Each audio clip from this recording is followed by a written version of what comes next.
você está, você fechasse os teus olhos, pudéssemos dirigir juntos uma palavra a Deus em oração. Pai de amor, obrigado por esta noite e tudo que está concedendo sobre nós. É o culto de ceia, Senhor, é o culto de comunhão. E nós nos alegramos porque nós vamos participar dentro de poucos instantes do corpo e do sangue de Jesus Cristo. Nos alegramos porque é um privilégio nosso, nós não tínhamos direito, mas foi conquistado por nós o privilégio através do sacrifício de Cristo. E para nós se constitui sendo uma bênção nessa noite, estamos reunidos neste lugar, adorando o Teu nome, podendo receber a Tua palavra no nosso coração e podendo também, Senhor, participar da ceia do Senhor, deste memorial que foi instituído para a glória de Deus Pai. Nós queremos pedir agora, Senhor, que através da explanação da Tua palavra, o nosso coração possa mais uma vez compreender a vontade do Senhor para a nossa vida. Fale conosco, Senhor, nos abençoe e dirija essas palavras aos nossos corações, para que mais uma vez, confrontados por elas, nos rendamos a Ti, Senhor. Possamos fazer uma avaliação do nosso coração, da nossa caminhada contigo, e nessa estrada em que estamos seguindo Jesus Cristo, nós possamos mais uma vez renovar a nossa aliança, o nosso pacto contigo, e caminhar até chegar no céu. Nos abençoe por Tua palavra, por Teu Santo Espírito, concede graça a nós, aos Teus filhos, e em nome de Jesus Cristo, Pai, que a Tua bênção esteja conosco, com as crianças que vão aprender a Tua palavra, ali no segundo piso, com as monitoras que estarão ensinando a Tua palavra. No nome de Jesus, abençoe todos nós, é a nossa oração. Amém. Evangelho de João, capítulo 3, versículos 1 até o versículo de número 15. O Evangelho segundo escreveu João é um Evangelho de Jesus Cristo, nosso Senhor, na instrumentalidade do seu servo João, o apóstolo João. No capítulo 3, os versículos 1 a 15, eu vou lendo, gostaria que você pudesse acompanhar a sua vida. Havia entre os fariseus um homem chamado Nicodemos, um dos principais dos judeus. Este foi ter de noite com Jesus e disse: Rabi, sabemos que és mestre vindo de Deus, pois ninguém poderia fazer esses sinais miraculosos que tu fazes se Deus não fosse com ele. Jesus respondeu: em verdade te digo que quem não nascer de novo não pode ver o reino de Deus. Perguntou-lhe Nicodemos: como pode um homem nascer sendo velho? Poderá voltar ao ventre de sua mãe e nascer? Jesus respondeu: em verdade te digo que aquele que não nascer da água e do Espírito não pode entrar no reino de Deus. O que é nascido da carne é carne, mas o que é nascido do Espírito é Espírito. Não te maravilhes de eu te dizer: necessário vos é nascer de novo. O vento sopra onde quer, e ouves a sua voz, mas não sabes de onde vem nem para onde vai. Assim é todo aquele que é nascido do Espírito. Nicodemos perguntou: como pode ser isso? Jesus respondeu: tu és mestre em Israel e não compreendes estas coisas? Em verdade te digo que nós dizemos o que sabemos e testificamos o que vimos, contudo, não aceitais o nosso testemunho. Se vos falei de coisas terrestres e não crestes, como crereis se vos falar das celestiais? Ninguém subiu ao céu, senão o que desceu do céu, o Filho do Homem que está no céu. Assim como Moisés levantou a serpente no deserto, da mesma forma importa que o Filho do Homem seja levantado, para que todo aquele que nele crê tenha a vida eterna. Tome seu assento, por gentileza. Meus queridos, nós estamos diante de um tema, e esse tema se chama o novo nascimento. Eu quero falar com vocês esta noite a respeito de uma das doutrinas fundamentais do Evangelho. É algo muito importante e que nós deveríamos falar mais vezes. Foi por isso que Deus nos deu o privilégio de estudarmos este ano, de termos este foco, falarmos sobre discipulado. Você está ouvindo muito essa palavra, discipulado, seguir a Jesus, seguir o Mestre. E você vai ouvir ainda muitas outras vezes, porque, se Deus permitir, nós vamos até o final do ano falando muitas outras vezes sobre este tema: seguir a Jesus. E quem toma a decisão de seguir a Jesus, ele vai perceber na sua vida que seguir a Jesus é uma escola, é estar aprendendo todos os dias, é estar sendo confrontado todos os dias, é ver Jesus lá na frente com o alvo e dizer: Senhor, espera, eu preciso te alcançar. Jesus diz: filho, não dá para esperar. você tem que se esforçar e me seguir. E a gente é confrontado, e a gente diz: Senhor, eu vou. Todos os dias nós estamos tomando uma nova decisão na nossa vida, diante das lutas e tribulações. Mas, nessa noite, o que eu quero tratar com a igreja é sobre, como eu disse, uma das doutrinas fundamentais do cristianismo, que é o novo nascimento. E aqui nós encontramos nesse texto, meus irmãos, um dos textos mais claros da Bíblia que trata sobre esse assunto, o novo nascimento. E talvez você vai dizer: pastor, nós somos todos cristãos aqui nessa noite. Não há um de nós que aqui estejamos que já não tenha ouvido o Evangelho, que já não tenha aceitado a Jesus como Salvador. Todos nós, pastor, aqui, se não todos, talvez a maioria, já fomos batizados nas águas, participamos da ceia do Senhor, já sabemos o que é nascer de novo. Que bom, graças a Deus por isso. Mas tem algo a nós aprendermos juntos nessa noite. Este homem que o texto que nós lemos nos traz, diz que havia um homem em Israel, em Jerusalém, e esse homem chamado Nicodemos, ele era um homem muito importante, ele era um mestre da lei, ele era um fariseu, ele eram pessoas importantes, os mestres da lei, porque eles se dedicavam a estudar a palavra de Deus. O que nós chamamos de lei era um conjunto de palavras, que hoje nós denominamos lei, falamos sobre lei, era para eles, na verdade, os 5 primeiros livros do Antigo Testamento, chamado de Pentateuco, e eles consideravam a Torá, era a palavra de Deus, e ali eles chamavam de lei, e era o que era mais importante. E a vida dos fariseus era dedicada em estudar a lei, estudar aquela Torá, aquela palavra, para extrair todo o conteúdo e viver aquele conteúdo. A vida de um fariseu era viver, era expressar nas suas atitudes, no seu dia a dia, tudo o que a Bíblia dizia. E eles criam nesses livros, procuravam ver esses livros, estudar e extrair. E além daqueles 10 mandamentos que nós conhecemos, que está lá no livro de Êxodo, quando Deus transmite a Moisés os 10 mandamentos, eles acabaram criando ao longo do tempo muitos outros mais. Porque a partir dos 10 mandamentos eles criaram novas interpretações para eles e foram adicionando novas coisas, novos entendimentos. Então havia muitos outros mandamentos. Por baixo, 613. Por baixo, porque haviam outros detalhes que levavam isso a milhares de mandamentos. E esse homem, ele era um homem importante porque ele era um desses mestres da lei. Um homem que ele já tinha uma certa idade, pelo que a gente pode compreender pelo texto. Ele disse: Senhor, como pode um homem sendo velho voltar no ventre da mãe e nascer de novo? Então ele já deveria ter uma certa idade. E ele sendo tão importante, um homem tão estudado, ele vai procurar Jesus. Ele era um homem renomado, fazia parte do Sinédrio. O Sinédrio era o tribunal onde julgava as causas dos judeus. E esse homem fazia parte desse importante tribunal. E ele vai a Jesus de noite. Está aqui no texto, ele foi, no versículo 2, ele foi ter com Jesus de noite. Por que será que ele foi ter com Jesus de noite? Há muitos questionamentos sobre isso, há muitas linhas de pensamento, muitas opiniões. Será que foi por vergonha? Porque ele era um importante mestre da lei, ele era uma pessoa renomada, muito conhecido por todos. Será que foi por vergonha? Medo de ser descoberto? Será que foi por receio de que falariam dele? Ou será que porque ele não aguentava mais a própria escuridão em que ele vivia, a própria noite da sua vida? Não sei, mas o importante é que ele foi procurar Jesus. E nisso nós já encontramos uma lição. Embora esse homem fosse tão importante, embora talvez, vamos supor que ele tivesse vergonha, o que as pessoas vão dizer se eles me virem eu, um homem tão importante, sentar e dizer: Jesus, tem algumas coisas para perguntar para você. Isso não ficaria bem para ele. Os outros talvez caçoariam, talvez fosse por vergonha, por medo, por receio. Não importa, mas o importante é que ele foi procurar a Jesus. É importante quando nós procuramos a Jesus, irmãos. Independente do estado que a gente esteja, independente da situação que nós estamos vivendo, independente do título que a gente tenha sobre a nossa cabeça, é importante quando a gente vai procurar a Jesus, ainda que seja na calada da noite para que ninguém veja. Mas procurar a Jesus ainda continua sendo a melhor alternativa para o ser humano. Ele foi procurar a Jesus. Isso é uma grande lição, uma grande verdade.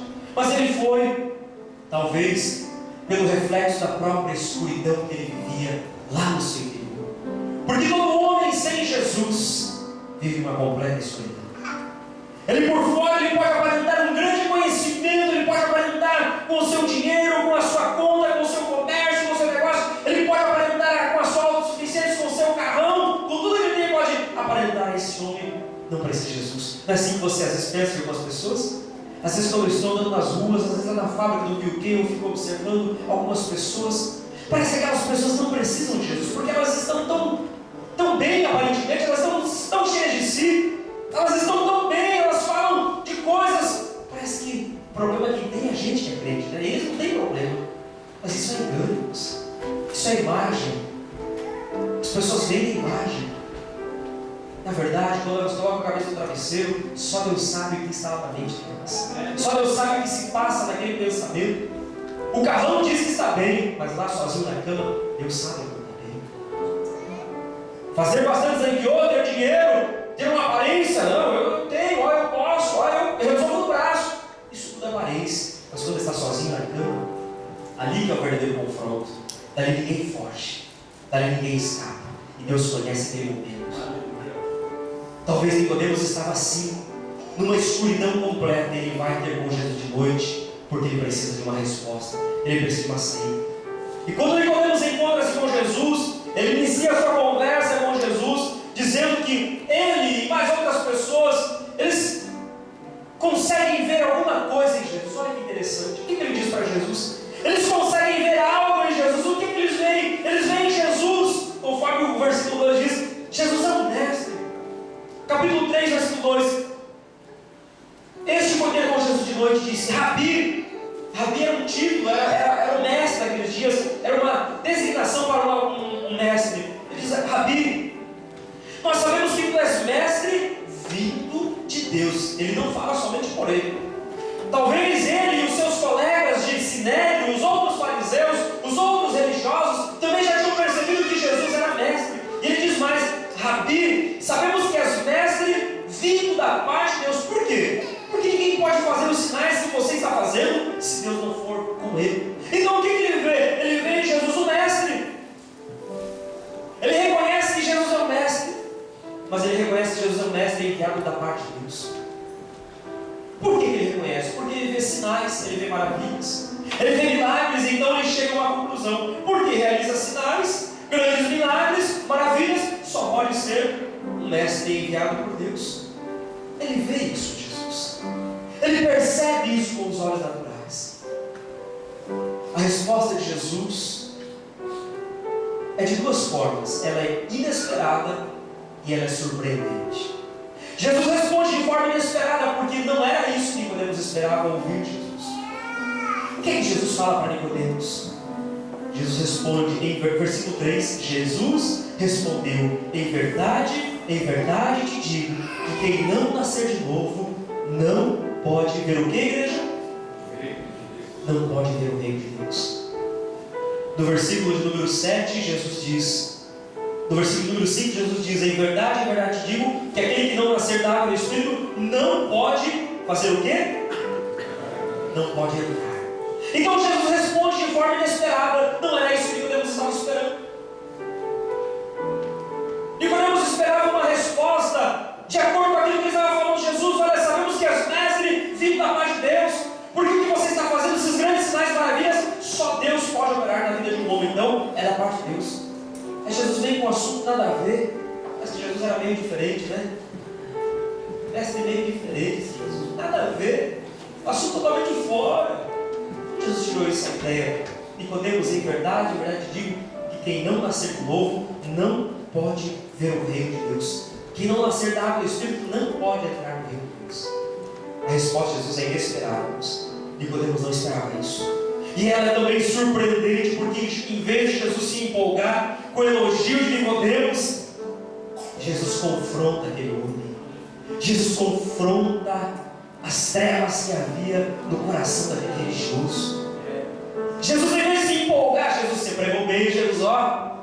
Ei, Jesus estava podendo, hein? Que poder que você tem. Olha, quando você levantou a mão, Jesus, assim, e eu ouvi, Jesus, olha, está podendo. Isso mesmo, rapaz. Vai me seguir ou não? Vai comigo?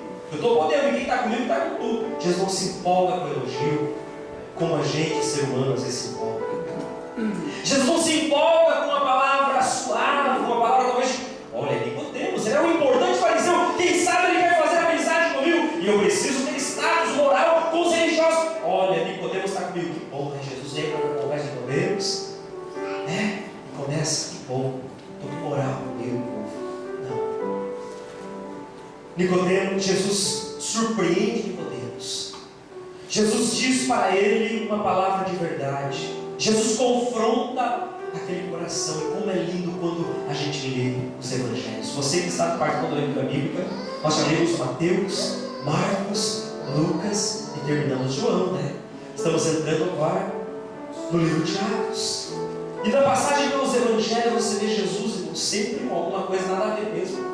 Alguém se aproxima dele e ele chega assim meio diferente mesmo, mas ele sempre confrontando a verdade. Ele sempre chega para onde haver trevas, ele vai chegar com luz. Onde há os mãos mortos, ele vai chegar com vida. Onde há enfermidade, ele chega com cura. Ele é a esperança que o mundo precisa. E ele vem com uma palavra para Nicodemos surpreendente. Ele confronta o coração daquele homem. Não era o que ele esperava. Mas Jesus começa a dizer para Nicodemos: Nicodemos, o mais importante não são os milagres, Nicodemos. Você consegue ver em mim milagres? Você consegue olhar para mim? Você e os meus companheiros ali conseguem chegar em mim prodígios, maravilhas, sinais? O mais importante, Nicodemos, não são os milagres. O mais importante, Nicodemos, não é ver milagres em mim. Milagres não significa muita coisa, Nicodemos. O adversário também faz milagres. Estudamos ontem na lição número 3 sobre as pragas do Egito.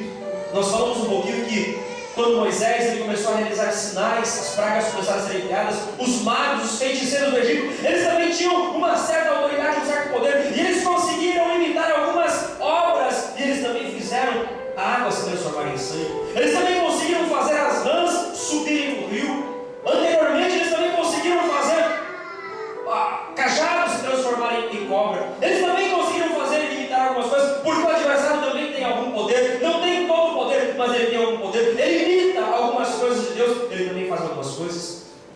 É por isso que Jesus não dá muita bola para o milagre e não enfatiza o milagre. Milagre é importante, mas o milagre também faz. Ele pode, inclusive, como diz o apóstolo Paulo, se transformar, se parecer com um anjo de luz. Já pensou? Você tem uma visão, oh, Jesus está vindo. Isso é um inimigo, irmão? Todo de branco, para um varão de luz, você tem aquela visão e podendo ser um adversário. Paulo diz que isso é possível. Ele pode se transfigurar em um anjo de luz, no intuito de enganar. Por isso que Jesus não enfatiza os milagres. Milagres são importantes, é verdade. O povo precisa, mas Jesus diz: os milagres não significam muito, não, Nicodemos. É por isso que a resposta de Jesus é surpreendente.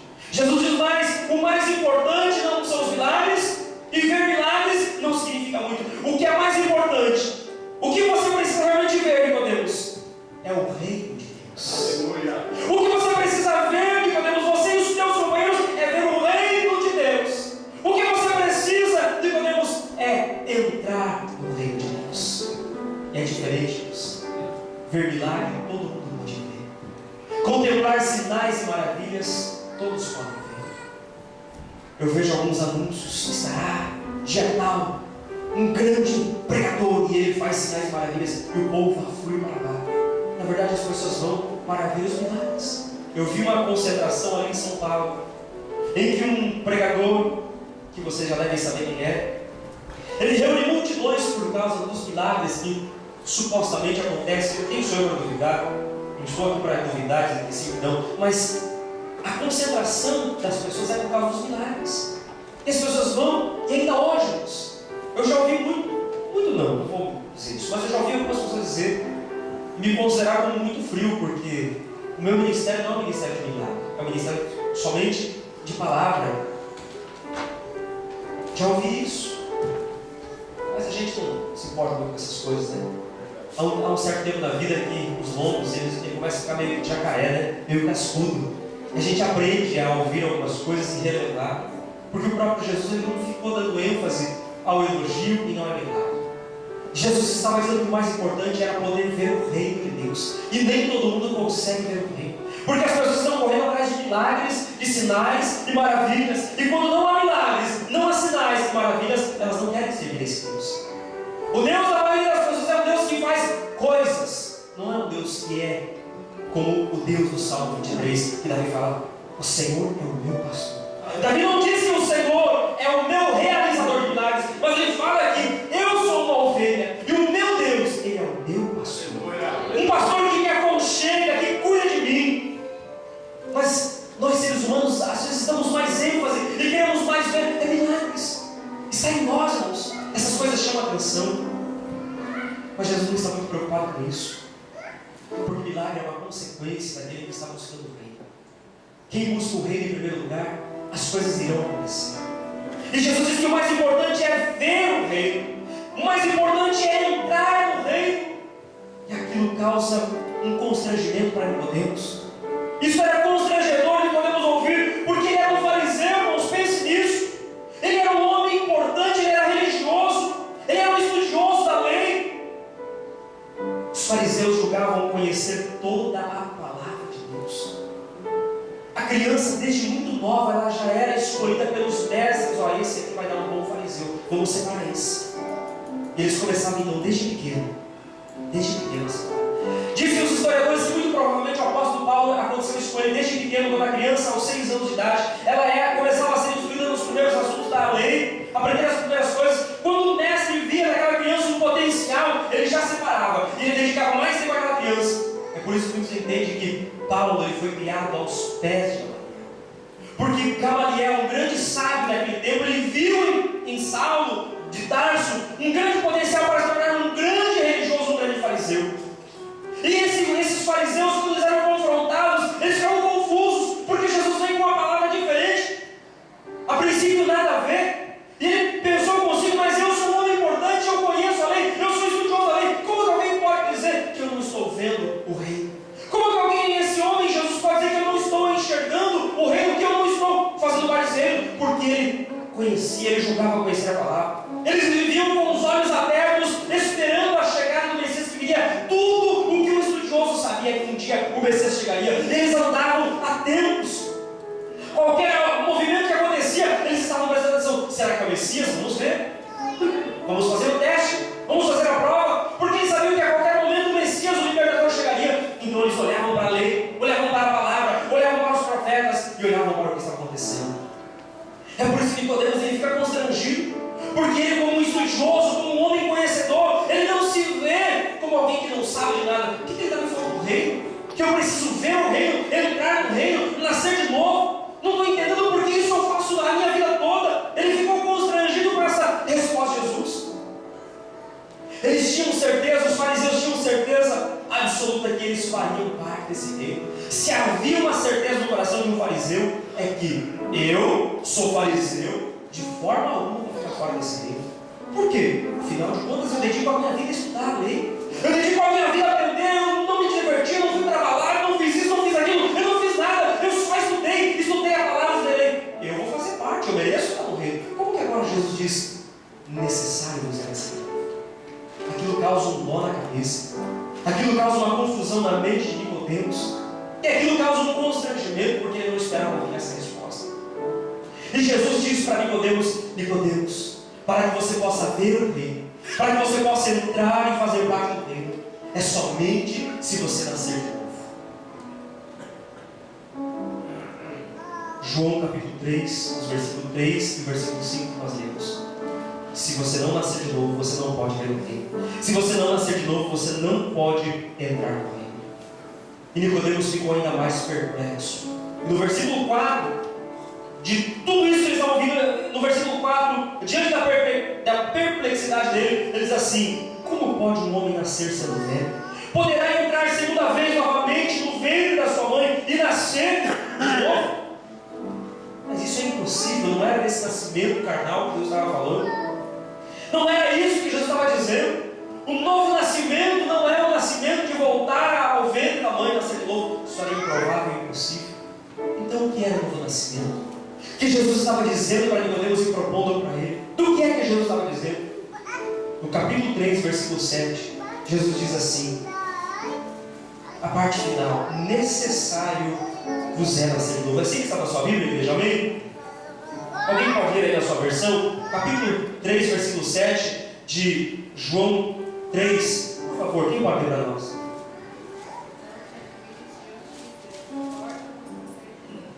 Não te admires, não te maravilhes, não fique perplexo de eu dizer para você: é necessário você nascer de novo. De que nascimento Jesus está falando com isso? Primeira coisa que eu quero enfatizar para a igreja é que o novo nascimento, ele é imprescindível. É isso que Jesus diz. é necessário. Se alguém não nascer de novo, não pode ver o reino de Deus. Se alguém não nascer de novo, não pode fazer parte, não pode entrar no reino de Deus. Assim como nós, como seres humanos, precisamos nascer da nossa mãe para fazer parte dessa vida.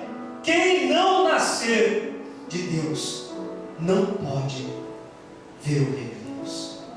Se você é gente, é porque você não veio da batata, não é verdade? Você não caiu num saco de batata no caminhão que estava passando, não é verdade? Você também não veio. O que as mães contavam naquela época, né? De onde vem as crianças? As perguntas que fazem quando a criança começa a crescer. Mãe, de onde eu vim? Onde eu saí? O que aconteceu? 8, 9 anos começam a aparecer as perguntas, né? Aí a gente fala uma coisa aqui, muda ali.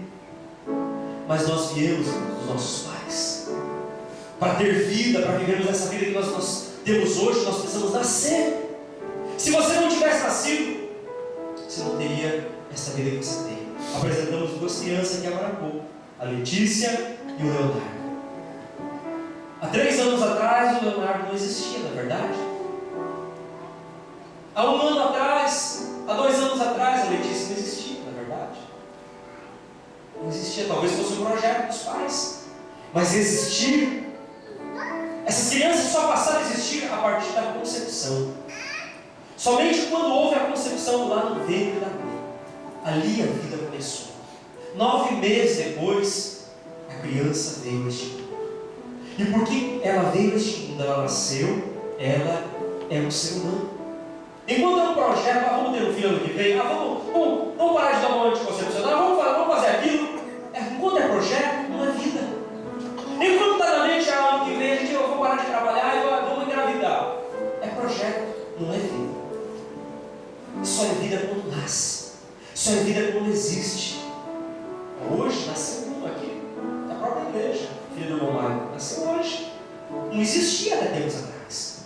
Começou a existir a partir do nascimento. A vida, ela surge lá dentro, meses antes. Mas é a partir do nascimento que ela começa a ser demonstrada. Jesus está mostrando para nós, irmãos, que da mesma forma como um ser humano é somente a partir do nascimento é que ele existe, é somente a partir desse novo nascimento é que podemos fazer parte do reino de Deus. E se alguém não nascer de novo, pode falar o que falar, pode dizer o que disser, pode conhecer a Bíblia do jeito que conhecer, não faz parte do reino de Deus. Por isso que Jesus diz que é imprescindível, é indispensável, é necessário. E por que é necessário?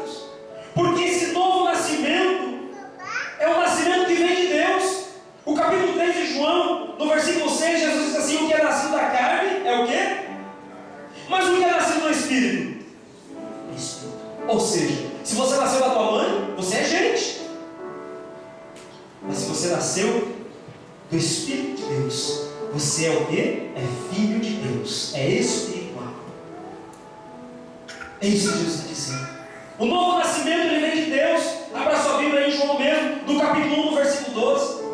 O novo nascimento, meus irmãos, essa palavra novo nascimento, aqui no grego, é o nascimento do alto. Não é o nascimento de ser gerado de novo. Em João no capítulo 1, no versículo 12, João escreve assim: mas a todos os que o receberam, aqueles que creem no seu nome, deu-lhes o quê? Então quem é que é filho de Deus, irmãos? Quem crê em Deus. O novo nascimento, ele vem de Deus, mas ele vem pela fé, irmãos, é um dom que Deus dá. Você só pode nascer de novo porque Deus permite isso na minha e na tua vida, mas isso é pela fé. Pastor, eu nasci de novo, calma, daqui a pouco você já vai pensar melhor sobre isso. Pastor, será que eu nasci de novo? Peraí, nós já vamos falar sobre isso. O novo nascimento é um dom de Deus, é uma bênção de Deus. Ele foi dado por Deus, mas a todos os que o receberam, todos quantos quiserem, todos quantos aceitarem, eles podem receber o novo nascimento. Mas tem um detalhe, é pela fé. É somente para quem crê. É somente para aquele que lá no seu coração ele crê em Jesus Cristo. É isso que João está dizendo, aqueles que creem no seu nome.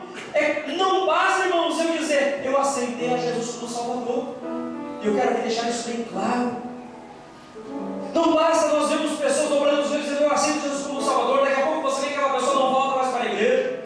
Você pode ver que aquela pessoa ela está fumando, ela está bebendo, ela veio, dobrou os joelhos e esqueceu de Jesus, mas ela não mudou de vida. Não basta, meus irmãos, assim dizer: eu aceito a Jesus como Salvador, dobrar o joelho, receber a oração da igreja, e a gente fica alegre e fica feliz. É muito importante isso, é verdade. Mas isso não é tudo. Isso não é tudo. Não basta, meus irmãos, porque tem que haver fé envolvida. O grande problema é que nós estamos vendo muitas pessoas aceitam, dizem que aceitam a Jesus, dizem que estão recebendo a Jesus, que conhecem a Jesus, mas elas não nasceram de novo, porque lá no seu coração elas não creem. E onde não há fé, não há arrependimento. E onde não há arrependimento, não há perdão de pecados. E onde não há perdão de pecados, não há novo nascimento. É uma sequência, e é uma coisa lógica. É preciso crer. E há pessoas que, infelizmente, elas, movidas pela emoção, elas até gostam da igreja, elas até: não, eu simpatizo com a igreja. Existem pessoas que elas estão anos na igreja, elas estão há muito tempo, elas já leram a Bíblia. Não se espante como eu vou dizer. Existem pessoas que estão cantando, estão pregando. Existem pessoas que estão nos bancos sentadas já há algum tempo, há muito tempo. Elas se emocionam, elas gostam do mundo, mas elas não nasceram de novo. Isso é verdade, irmãos. É por isso que esse assunto é muito sério. Nós estamos falando sobre discipulado, sobre seguir a Jesus. E é muito importante nós percebermos o que isso significa, as implicações do que realmente é isso. E você só poderá ser liberto a partir do momento que você conhecer a verdade. Não basta usar uma gravata, não basta usar uma saia, não basta dizer: pastor, eu não bebo, eu não fumo. Pastor, eu estou na igreja, pastor, eu gosto muito das mensagens, das pregações, eu gosto muito do louvor, eu choro. Não, isso não basta.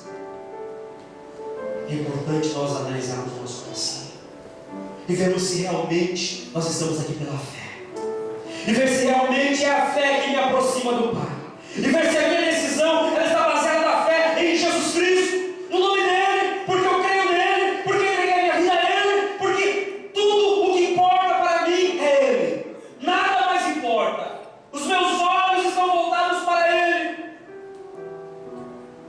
A prova disso são as tribulações. Porque aquele que não nasceu de novo, ele não vai resistir.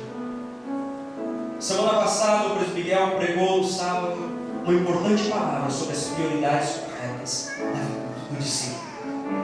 No domingo o presbítero pregou uma importante palavra sobre as adversidades que surgem na vida daquele que decide seguir a Jesus. E Deus tem falado conosco, Jesus, tentando nos mostrar nessa noite que se não houver fé no coração, nós não vamos conseguir ter prioridades, não vamos conseguir, pessoas, vencer as adversidades, não vamos conseguir resistir. É por isso que Jesus diz, João diz no capítulo versículo 12: a todos que o receberam, mas são para aqueles que creem no nome de Jesus Cristo. Então não basta dizer eu aceito a Jesus, não basta dizer eu conheço Jesus. Quantas pessoas que a gente encontra na vida que já participaram da igreja, quantas pessoas que já cantaram na igreja, quantas pessoas que pregaram, quantas pessoas que fizeram quando eles estão desviadas, quantas pessoas que estão longe, quantas pessoas que dizem: olha, eu não preciso ir à igreja, eu posso servir a Jesus do meu jeito. A gente ouve muito isso. São pessoas que, quando você ouvir isso, você vai entender. Essas pessoas, elas não passaram pelo novo nascimento, porque é impossível que alguém nasça de novo, ela morra. É impossível que alguém que nasceu em Cristo, ela venha morrer. Espiritualmente falando, estou dizendo. Quem nasceu em Cristo, irmãos, ele é de Cristo. Aleluia. Quem nasceu em Cristo é de Cristo. O inimigo não pode, por isso que João fala: aqueles que são de Deus, o maligno não lhes toca.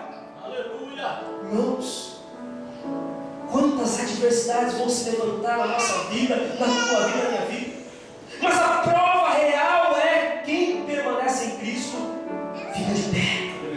Não é pelo teu poder, não é pelo meu poder, não é pela tua força, não é pela nossa força. É porque nós decidimos crer, nós decidimos resistir, nós aceitamos e nós vivemos e pela fé nós estamos. Então não basta dizer eu conheço a Jesus, não basta simpatizar com a igreja, não basta gostar do louvor, não basta gostar, não basta estar alegre. Eu gosto de ir à igreja porque o pastor faz aquele momento de comunhão, a gente se abraça, eu acho aquilo lindo, aquela comunhão, eu acho isso muito maravilhoso, eu gosto de ir aos cultos porque aqueles irmãos, eles me recebem com um abraço, mas isso não é suficiente. É somente pela fé que se entra nessa nova vida. É por isso que Jesus ele confronta Nicodemos. Quando Nicodemos vem com um elogio, com uma conversinha mole, querendo levar Jesus ali, talvez, ou vamos fazer uma amizade, vamos trocar aí no Facebook, ou você me adiciona. Jesus disse: necessário é você nascer de novo. Você precisa ver o reino, Nicodemos. Você precisa fazer parte dele, porque se você não ver o reino, se você não nascer de novo, você não poderá fazer parte dele. Paulo confirma isso, vamos lá no capítulo 10 de Romanos, vamos abrir a Bíblia, Romanos no capítulo 10, e no versículo 9, o apóstolo Paulo ele confirma isso, de que não basta apenas dizer com os lábios, olha assim, chorar lágrimas, e dizer sim, eu aceito Jesus. Romanos capítulo 10, o versículo 9, o apóstolo Paulo diz assim: se com a tua boca confessares, olha, então até aqui está tudo bem. Paulo diz: olha, é preciso confessar. As pessoas vêm à frente, elas confessam. Talvez você esteja pensando: pastor, eu já confessei no meu coração que eu aceitei a Jesus. Então Paulo está dizendo: olha, se é com a tua boca confessares a Jesus como Senhor, mas aí há uma vírgula. E ele complementa dizendo: e em teu coração fizeram o quê? Creres. É preciso que haja fé, Deus. É preciso crer em Jesus Cristo. É preciso crer que Deus o ressuscitou dentre os mortos. Isso não é apenas dizer com os lábios. Isso deve acontecer lá no mais profundo, no íntimo. Isso deve mudar a minha vida. Novo nascimento é mudança de vida. Novo nascimento, meus irmãos, é assim como um bebê. Quando a mãe tem aquelas dores terríveis de parto e ela pensa que vai morrer, mas daqui a pouco aquela criança nasce, ela vem para a vida e tudo novo começa a acontecer. Uma nova história. Quem é pai de 2 filhos, quem é pai de 3 filhos sabe o que é isso, de 4 filhos sabe, cada filho é diferente, cada filho é uma vida nova, cada filho é uma história nova, não tem um filho que seja igual, não tem um filho que seja do mesmo jeito, é tudo uma história nova, cada vez que nasce é uma nova coisa acontecendo, é uma nova coisa agindo, e é isso que nós estamos aprendendo. Quando nós nascemos de novo, nós vamos descobrir em nós coisas novas acontecendo, aleluia, uma nova coisa sendo gerada dentro de nós. E eu não vou apenas dobrar o meu joelho e dizer: eu aceito, eu conheço, eu não vou apenas dizer: eu gosto da igreja, eu gosto do pastor, eu gosto dos irmãos, eu gosto dos louvores. Vai haver uma mudança radical e completa. Vai haver uma mudança geral no meu interior. Vai haver algo, meus irmãos, que vai me levar num passo diferente, na contramão do mundo, porque é uma vida nova, são coisas novas. É por isso que tem que ser pela fé. Paulo está dizendo: se você confessar com a boca, mas é preciso crer no coração, crer em Jesus Cristo como Senhor e Salvador, mas crer que Ele morreu, crer que Ele ressuscitou, e Ele ressuscitou dentre os mortos para que a nossa vitória fosse completa, que Ele ressuscitou e Ele hoje é a nossa vitória. Se isso está acontecendo no nosso coração, isso é salvação, é novo nascimento. Mas crentes que não nasceram de novo, eles podem ser crentes também. Eles podem ser simpatizantes da fé. E nós vamos encontrar muitos, entenda uma coisa, as palavras são de confronto mesmo. Deus vai nos levar a esse caminho, meus irmãos, a nos confrontarmos, porque ou nós vamos nos apegar a Deus, ou nós vamos largar dele, ou nós vamos correr para os braços do Pai dizendo: tenha misericórdia, porque eu não quero ir para o inferno, ou nós não vamos aguentar a carga da palavra de Deus, porque Deus ele vai nos avivar-nos, Ele vai trazer renovo à nossa mente, e para isso nós vamos precisar entender que podemos ser crentes, podemos gostar dos hinos e dos louvores, podemos gostar, afinal de contas o meu marido vai, eu também vou, a minha esposa vai, eu também vou, afinal de contas eu já estou tanto tempo, mas Deus vai tratar conosco, meus irmãos, e nos mostrar que se nós não nascemos de novo, nós não poderemos entrar no reino dele, nós não poderemos fazer parte dessa linda história que tem um final feliz. Crentes que não nasceram de novo são crentes nominais. O que é o crente nominal? Jesus fala sobre isso quando ele escreve uma carta lá no capítulo 3 de Apocalipse a uma igreja. Capítulo 3 do livro de Apocalipse, do versículo 1, Jesus escreve a carta à igreja de Sardes, dizendo assim: ao anjo da igreja de Sardes escreve: isto diz o que tem os 7 Espíritos de Deus e as 7 estrelas, conheço as tuas obras, tens nome de que vives, mas está o quê? Você pode me ajudar completando? Tens nome de que vives, mas estás morto. Você já parou para pensar nisso? É para uma igreja que Jesus está escrevendo. Essa carta é entregada ao anjo da igreja. O anjo da igreja era o pastor da igreja. E Jesus está dando uma repreensão para aquela igreja e para o pastor daquela igreja. Porque Jesus diz assim: eu conheço as obras de vocês, eu sei que vocês são a minha igreja. Mas embora vocês sejam a minha igreja, vocês têm nome. São nominais. Vocês têm nome de quem estão vivos. Tem aparência de quem está vivo. Você já viu isso?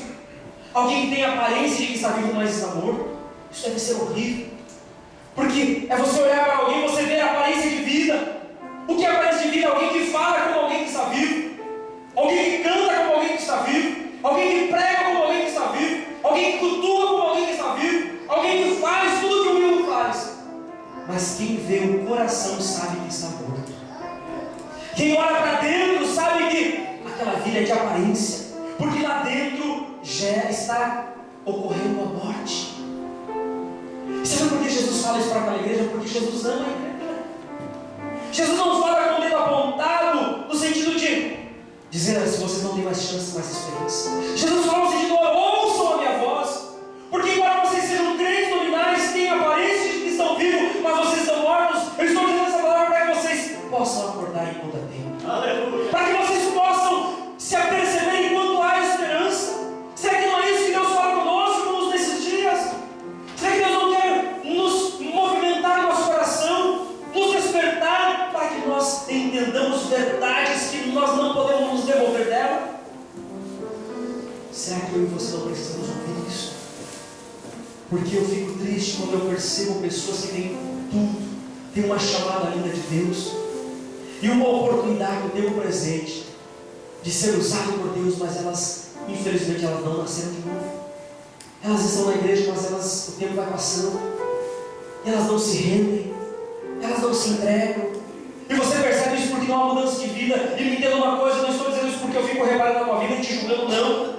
É porque as nossas atitudes dizem que nós somos. Jesus diz: vocês vão conhecer a árvore pelo fruto.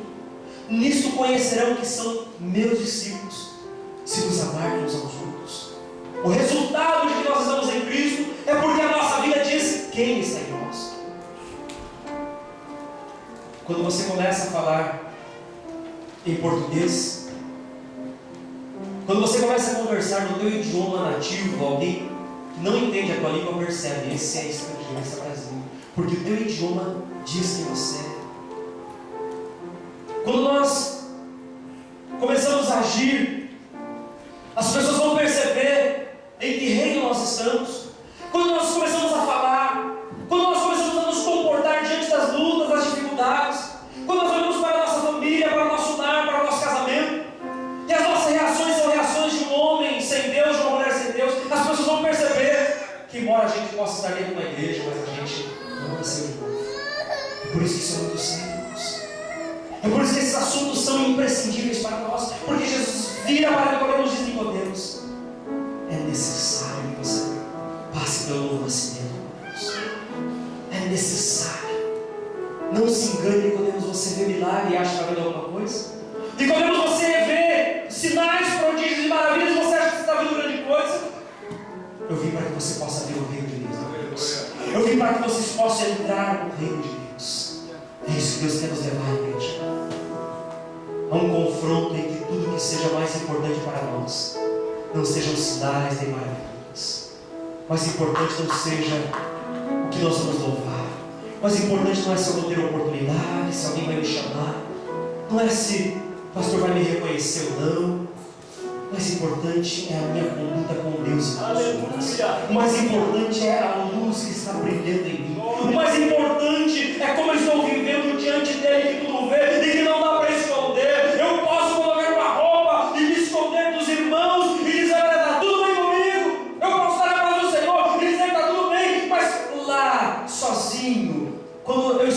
sozinho em casa, quando sozinho na internet, quando lá na fábrica, quando vem aquela cantada daquela mocinha ou daquele mocinho. É lá quando ninguém vê, quando os olhos da esposa não estão sobre nós, quando os olhos da igreja não estão sobre nós. É ali que Deus está vendo quem nós somos. É quando nós temos a oportunidade, não é somente isso, não, mas é quando nós temos a oportunidade de fazer o bem. É quando nós ouvimos a voz de Deus e diz: filho, eu quero uma intimidade contigo, eu quero que você se aproxime de mim, filha, eu quero que você tome uma decisão da tua vida e que a partir de hoje você faça o que é certo e você comece a andar em santidade comigo. É quando nós começamos a ouvir essa voz e sabemos que é para nós, sabemos que a palavra está falando conosco, a gente diz: ainda bem que hoje é culto de ceia, umas 10h15 nós vamos acabar o culto, você vai embora, amanhã ou outro dia vai ver uma nova mensagem, vai ficar tudo bem. Não vai ficar tudo bem. Não vai ficar tudo bem enquanto eu tentar esconder as coisas debaixo do tapete. Não vai ficar tudo bem enquanto eu chegar para Jesus e dizer: Jesus, legal os milagres, viu, Jesus? Eu me alegro com o que você está fazendo. Legal, Jesus, a bênção. Ó, conta comigo, eu vou apoiar o teu ministério. Jesus vira para nós e diz: olha, se você não nascer de novo, isso não vai fazer parte. Não se engane. Não se engane com cantar. Não se engane com pregar. Não se engane com a aparência. Essa avaliação sincera a qual Deus me levou nessa mensagem, eu digo para os irmãos: eu sou filho de crente. Eu tive o privilégio de viver a minha vida toda na casa de Deus. Eu tive o privilégio de, desde pequeno, ver o papai regendo o coral, dirigindo a igreja. Eu tive o privilégio de ir ao centro de oração com a mamãe quando eu era pequeno. Com 5, 6 anos, estar junto com a mamãe na segunda oração. Eu tive o privilégio de crescer dentro dessas coisas, de fazer parte. Eu tive o privilégio de não me desviar dos caminhos do Senhor. Mas ser religioso não leva ninguém ao céu. Enquanto não há um novo nascimento, enquanto não há arrependimento pela vida que está levando. Aí você pode dizer: pastor, você nunca foi no mundo, você não sabe o que é fumar, você não sabe o que é beber, você não sabe o que é balada, você não se prostituiu, você não fez. Enquanto não houver arrependimento pela vida de pecado, não há novo nascimento. Enquanto houver orgulho no coração e achar que é alguma coisa porque nasceu no berço cristão, porque acha que sabe alguma coisa e conhece alguma coisa, Deus diz: filho, essa tua justiça para mim é como trapo de imundícia. Se você não nascer de novo, você nunca vai poder fazer parte do reino. Isso é confronto para nós, igreja, porque nós não podemos nos basear em nada de nós. Não é nada que nós possamos dizer: Senhor, eu estou bem contigo. Não! Se eu não nasci de novo, eu não posso fazer parte. Eu posso gostar da igreja, eu posso ser filho de pastor, eu posso ter crescido. Se eu não me arrepender dos meus pecados, e se não houver uma mudança, pastor, mas eu nunca fumei, pastor, eu nunca bebi. Quem disse que só isso é pecado? Pecado também é falar mal dos outros. Pecado também é fofocar. Pecado também é errar com as pessoas. Isso também é pecado. Só que a gente classifica, né? Pecadão é adultério, pecadão é roubar, pecadão é se prostituir, pecadão é fumar, pecadão é beber. Então, pegar o telefone para fazer uma fofoquinha, consultar o Facebook para depois fazer uma fofoquinha com os irmãos, isso aí é pecadinho, né? Deus releva. Se não houver arrependimento, reconhecimento de que é pecador, só tem aparência, o resultado vai aparecer. É uma vida que não tem fruto.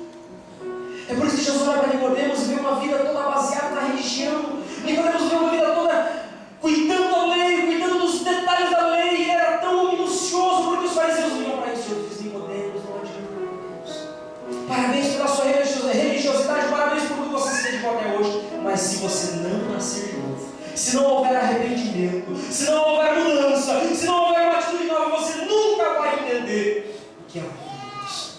Você vai sempre correr atrás de milagres, os seus olhos sempre vão buscar ver outras coisas grandiosas, e você nunca vai perceber a simplicidade do Filho de Deus. O Evangelho nunca será suficiente para quem não nasceu de novo.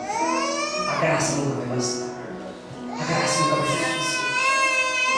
E qual a diferença entre aquele crente que é nominal, aquele que só tem nome de que está vivo mas está morto, para um crente que nasceu de novo? 2 Coríntios 5:17. Qual é a diferença para quem nasceu de novo? Queria que você olhasse para isso com carinho nessa noite. Se você estiver pensando no seu coração, porque nós estamos pensando. A minha oração foi, ao estudar essa palavra, ao meditar, ao começar a escrever este esboço, que o Espírito de Deus falar comigo e me confrontar, foi o meu pedido do Senhor. Leva-nos a pensar nessa noite. Leva-nos a pensar nessa noite no que Tu queres de nós. Leva-nos a pensar em como está a nossa vida. E eu cheguei a essa conclusão em 2 Coríntios 17. Qual é a diferença entre um crente nominal, entre aquele que tem só um nome, parece que está vivo, mas ele está morto? 2 Coríntios 5,17. Quem pode ler para nós?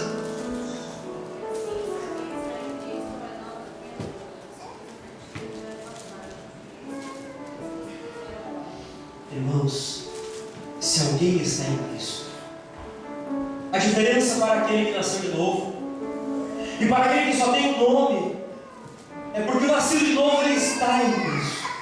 É uma posição que ele ocupa. Eu falei sobre isso, eu creio que foi na ceia passada, sobre o que significa estar em Cristo. É uma posição, é uma nova postura. O crente que nasceu de novo, irmãos, ele está em Cristo, ele não está no mundo. Ele não está compactuando com o pecado, ele não está, meus irmãos, vivendo de qualquer maneira, ele está em Cristo. E como é que Cristo está, irmãos? Cristo está fazendo a vontade do Pai. Cristo disse certa vez: a minha comida é fazer a vontade do meu Pai. Eu não vim para satisfazer a mim mesmo, eu não vim para me servir, mas eu vim para servir a vocês e dar a minha vida em resgate, irmãos.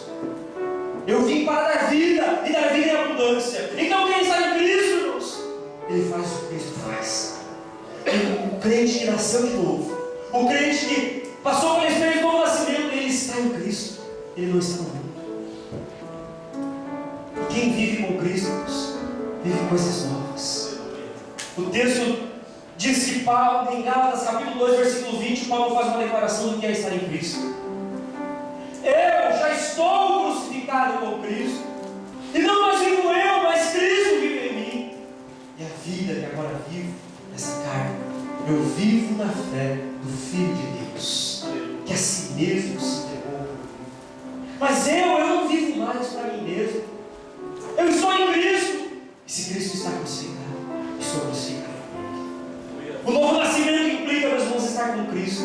E aonde Cristo estiver, ali eu estarei também. Se Cristo está lá naquela estrada onde tem um homem caído, onde o fariseu passa e diz: eu não vou parar para tocar nele, porque ele pode estar morto, eu não vou me contaminar. Passa o levita, em Lucas capítulo 10, e o levita diz: eu também não vou, estou atrasado para o meu compromisso, eu não vou tocar nesse.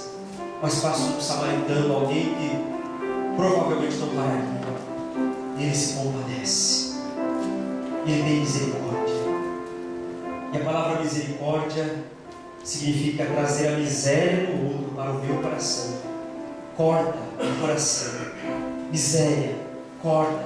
É trazer a miséria do outro para o meu coração. E quando eu trago a miséria daquele que está lá machucado, ferido, para o meu coração, eu estou agindo como Jesus. Estar em Cristo nisso. É enquanto está acontecendo uma festa em Jerusalém, e todo mundo preocupado com a festa, Jesus vai para o tanque de Betesda, lá em João capítulo 5, porque ali tem pessoas precisando dele. Tem um homem que está terrivelmente enfermo, e ele nunca consegue receber a esperança. E Jesus se vira para ele, porque Jesus tem compaixão e misericórdia. Estar em Cristo é estar agindo com misericórdia, com compaixão e amor. O crente que nasceu de novo, ele está em Cristo. E Cristo está nesses negócios que a gente encontra na Bíblia aí. É justamente aí. Jesus está muito preocupado com o que os religiosos estão dizendo. Jesus não está muito preocupado com a liturgia, coisas assim, assim. Os religiosos se preocupam. E por isso que de uns tempos para cá eu tenho me preocupado menos com a liturgia. Tenho deixado que o Espírito de Deus ele venha nos ensinar e conduzir. Porque tem momentos que eu sei dirigir e eu não estou entendendo nada e eu digo: Senhor, é Deus te dar. Faz a tua vontade, Senhor. Quem sou eu? Eu quero aprender. Eu quero estar onde Jesus está. E tem vezes que Jesus quer enviar o Espírito Santo para ministrar fortemente nosso meio. É por isso que eu quero que você, como igreja, não tenha medo de ser instruído e dirigido pelo Espírito Santo de Deus. É por isso que eu quero que nós, como igreja, possamos grupo de louvor, músicos, ciclo de oração e mocidade, crianças, obreiros, possamos ter liberdade de ser dirigido pelo Espírito Santo. Aleluia. Termos coragem de ir em culto, tocado pelo Espírito Santo de Deus, descer do pedestal, e se o Espírito Santo de Deus dirigir você, aí junto de um irmão, pedir perdão para o irmão, me perdoe porque eu pequei contra você, eu te entristeci como por uma palavra. Você ter coragem de fazer isso. Só faz isso quem está em Cristo, irmãos. Só tem coragem de se humilhar diante do seu irmão, quem está em Cristo. Irmão, me perdoe porque eu errei. Irmão, me perdoe porque eu errei. O homem natural não faz essas coisas. O homem natural não tem coragem muitas vezes de descer do seu pedestal, da sua posição e pedir perdão, de abraçar o irmão e dizer, abraçar e dizer: vamos juntos, seguir juntos. Você tem dificuldades, eu também tenho, mas vamos juntos, porque juntos nós podemos em Cristo Jesus. Ele vai nos fortalecer. Estar em Cristo é diferente, irmãos, e somente quem nasceu de novo tem coragem de ouvir o Espírito Santo dizer: tira do teu coração essa mágoa. Até quando você vai conservar no teu coração essa mágoa? Vai e reconcilia com o teu irmão, depois vem e oferece a tua oferta, e Deus vai receber. Quem nasce de novo tem coragem de ouvir o Espírito Santo dizer: conserta o teu altar. Quem nasceu de novo, a minha vida espiritual não está bem com Deus. Não adianta só ser dizimista. Não é dar oferta para a igreja, irmãos. Nós não estamos aqui por causa do teu dinheiro. Nós não estamos aqui porque você não. Se te incomoda ser dizimista, não dê dízimo. Não ser dizimista. Em nome de Deus, nessa noite, deixa de ser dizimista. Não dê mais dinheiro para a igreja. Nosso interesse em você não é no seu dízimo, é no seu dinheiro. É na sua alma. É no seu encontro com Deus. É na sua intimidade com Deus. É no seu propósito com Deus. E somente quem nasceu de novo, ele vai ouvir o Espírito Santo dizer: filho, é preciso que haja reconciliação. É preciso que haja um novo começo. Paulo diz: eu estou crucificado. E o crucificado, meus irmãos, ele não tem vontade própria. Eu preguei isso uma vez. O crucificado, ele não pode dizer: eu vou descer da cruz agora. Não. O crucificado está de braços abertos. Ele depende. Ele não pode descer da cruz quando ele quer. Você está crucificado com Cristo? Você já desceu da cruz por quê? Quem está crucificado com Cristo não tem vontade própria. Ele está na cruz. Quem está crucificado com Cristo, ele não decide o que vai fazer. É somente o milagre que vai tirar ele. Paulo diz: eu estou crucificado com Cristo. Quem é nascido de novo, meus irmãos, é isso que Paulo está dizendo em 2 Coríntios 5:17. As coisas velhas passaram. Quem não nasce de novo, ele está sempre vivendo com as coisas do passado. Ele não consegue largar daquilo que o passado tanto fez para ele. Porque afinal de contas, Deus, não dá para negar que lá no passado você viveu experiências. Só você sabe o quanto aquelas noitadas fizeram bem para o teu ego. Só você sabe o quanto aquelas noitadas, aquelas baladas, quanto aquela cerveja, aquele álcool, aquele uísque, aquele cigarro, aquelas drogas, naquele momento te deram prazer. É inegável. Não dá para negar que te deram prazer. Não dá para negar que o que o inimigo oferece não é coisa ruim. Se fosse coisa ruim, você não pegar. Não é verdade? Ele só dá aquilo que a nossa carne pede e que ela sabe que é uma necessidade da carne. Mas quando a gente nasce de novo, o passado fica para trás. O passado não nos acompanha. A vida de trapaça não faz mais parte da nossa história. A vida de engano, de mentira, de adultério, de traição, de vícios, ela não faz parte. Quem nasce de novo não vive mais no passado. Não adianta dizer: eu aceitei a Jesus, mas o meu braço ainda continua. Eu aceitei a Jesus, mas o meu braço não. Eu aceitei a Jesus, mas tem uma vontade no meu coração. De vez em quando eu tenho que dar uma experimentadazinha, mas Jesus me perdoa, porque afinal de contas ele quer só o meu coração. Não é verdade. Quem nasce de novo, o passado ficou para trás. Tudo se fez novo, é o que Paulo está dizendo. Se torna uma nova criatura, isso é novo nascimento. Você consegue perceber isso? Há um novo nascimento, há uma nova vida. Paulo, quando ele escreve, meus irmãos, ele diz assim: as coisas velhas já passaram, e tudo, mas é tudo que se faz novo. Será que podemos olhar para a nossa vida hoje e dizer: tudo se fez novo na minha história? Será que podemos dizer isso na nossa vida hoje? Como está o teu relacionamento com a tua esposa, com o teu esposo, lá na fábrica? Como é o teu relacionamento com Deus? As coisas fizeram novas? Ou ainda há algumas práticas que você mantém na sua vida? Deixa eu te dizer esta noite, é necessário nascer de novo. Porque o reino de Deus, irmãos, é uma coisa que ele vai acontecer um dia, de uma forma literal, um milênio, mas ele já está entre nós, já está no nosso meio. O reino de Deus é o governo de Deus no coração dos homens. Quando Jesus ensina a oração do Pai Nosso, no capítulo 6 de Mateus, ele diz assim: seja feita a tua vontade, assim na terra como no céu. Venha a nós o teu reino.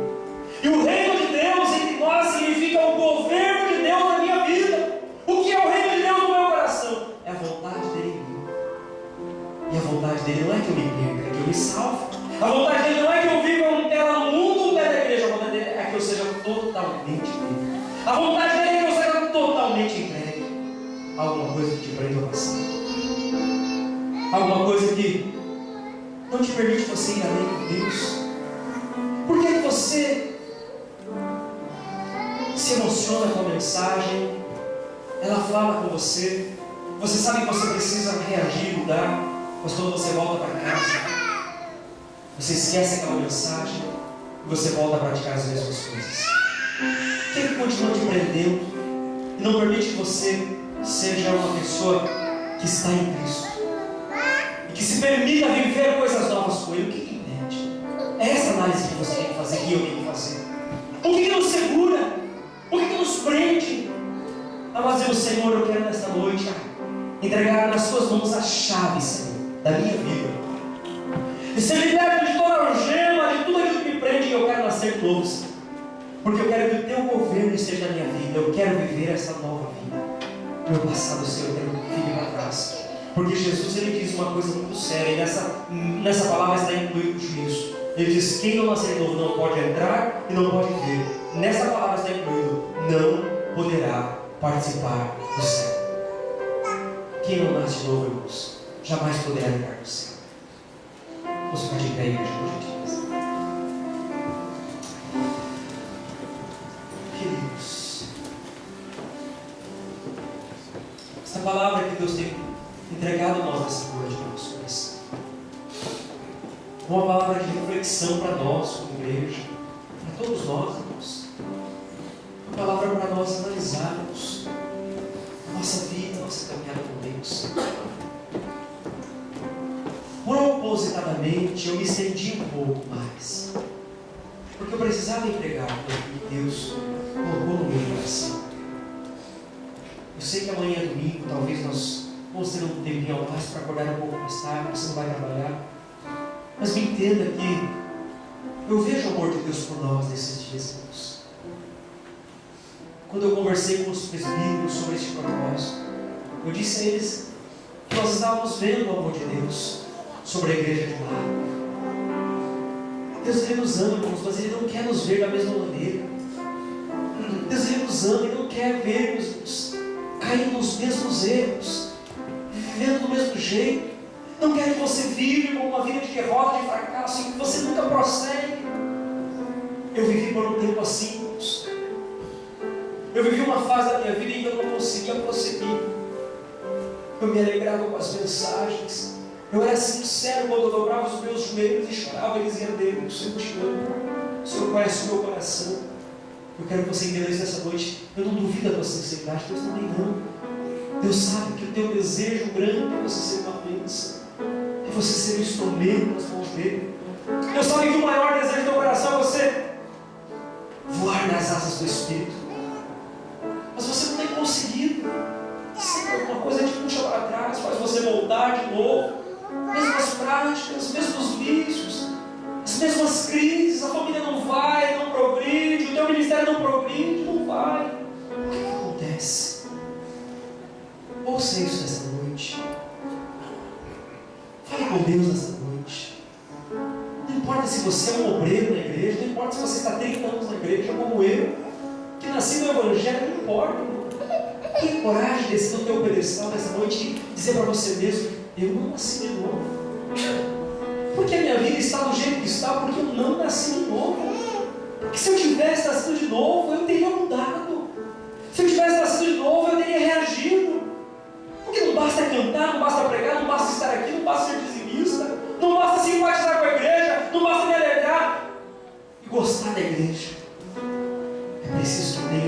compromisso com Ele, com o Todo-Poderoso. É preciso que haja uma entrega com Ele. É isso que Deus quer nos fazer analisar. Eu volto a dizer, não importa quem nós somos. Não importa se eu sou pastor, essa palavra vem me confrontar nesta noite. Porque Deus sabe da minha sinceridade, do meu coração, e conhece o teu também. Mas não é isso que Ele quer de nós. Deus não tem compromisso com aparência. Ele diz para aquela igreja: olha, eu conheço as tuas obras, mas se você não se consertar, eu virei contra ti, vou remover. Precisa sair dessa posição. E só você pode tomar essa decisão. Só eu posso tomar da minha vida. Só eu posso dizer, Jair, nessa noite você tem que tomar uma decisão de estar crucificado com Cristo. E para isso tem que ir à cruz. Tem que abrir os braços, como Jesus diz: Senhor, eu vou abrir mão de tudo, eu vou me entregar de novo, eu vou voltar para casa, Senhor, eu vou jogar fora aquelas pornografias, aqueles games que tomam tempo da minha vida e não deixam eu me entregar ao Senhor, estudar a Tua Palavra. Eu vou jogar fora, Senhor, aquele Facebook maldito que me leva cada vez mais a ficar somente desbrilhotando a vida dos outros e ver o que está acontecendo, e eu não me aproximo de Ti em oração. Eu tenho tempo para o computador, para a internet, mas eu não tenho tempo para ler a Bíblia. Eu já estou atrasado aí para a Bíblia e já vou desistir. Estamos no segundo mês do ano e já vou desistir. Senhor, eu vou voltar para casa, eu vou consertar com a minha esposa, eu vou pedir perdão para o meu esposo, porque depende da minha decisão. Se eu estou em Cristo, eu não vou esperar que a minha esposa mude, eu não vou esperar que o meu esposo mude, eu não vou esperar que o pastor da igreja mude, que o círculo de oração mude, que o grupo de louvor mude. Eu não vou esperar que esse, eu vou começar comigo. Aleluia. Eu vou dizer para Deus: Senhor, pequei contra Ti, não sou digno de ser chamado um de Teus filhos, mas me recebe como um dos Teus empregados. E aí sim, quando houver arrependimento, e Deus encontrar no meio do teu coração arrependimento, Ele vai dizer: filho, fica de pé, filho. Eu vou colocar no teu corpo uma roupa nova, nos teus pés uma nova sandália, um anel nos teus dedos. Eu vou mudar a tua história, eu vou matar um bezerro cevado, nós vamos fazer uma festa, nós vamos nos alegrar, porque você estava perdido, mas hoje você foi achado. Aleluia! Você estava longe, mas hoje você encontrou o caminho de casa. Novo nascimento é o caminho de volta para Deus. É o caminho de volta para Deus. Será que você quer isso na tua vida, irmão? Será que nós queremos isso para nós? Sejamos sinceros, feche os teus olhos, por favor. Será que queremos isso para nós? Nós vamos continuar com os mesmos problemas, as mesmas crises na família, do mesmo jeitinho. Eu venho para a igreja no sábado, domingo eu não preciso vir mesmo, é jogo. Fazer do jeito que eu estou fazendo é jogo, ninguém precisa dizer o que eu devo fazer. Eu sei. Quando a gente está em Cristo, a gente se rende, a gente se torna aluno, diz: Senhor, eu quero aprender, ainda que doa, mas eu vou aprender, Senhor. Eu vou entrar na tua escola, Jesus, porque eu quero ser um discípulo teu. Vamos orar. Pai querido e amado, essa é a tua porção para nós nesta noite, Senhor. Que palavra difícil, Senhor, de nós ouvirmos ao nosso coração, Deus, porque ela mexe em nossa estrutura, Deus. Ela vem confrontando coisas que estavam bem lá no nosso coração. Senhor, ela vem falando